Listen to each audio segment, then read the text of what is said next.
Elephant and a dog became pregnant at the same time. 3 months down the line, the dog gave birth to 6 puppies. 6 months later, the dog was pregnant again, and 9 months on, it gave birth to another dozen puppies. The pattern continued.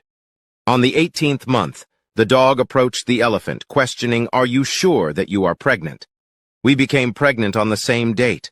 I have given birth 3 times to a dozen puppies, and they are now grown to become big dogs. Yet you are still pregnant." "What's going on?" the elephant replied. "There is something I want you to understand. What I am carrying is not a puppy but an elephant. I only give birth to one in 2 years. When my baby hits the ground, the earth feels it.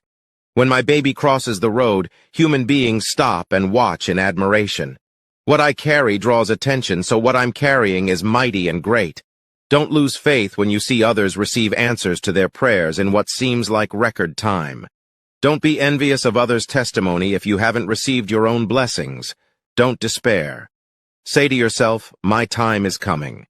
And when it hits the surface of the earth, people shall yield in admiration. Do not compare your journey to anyone else's.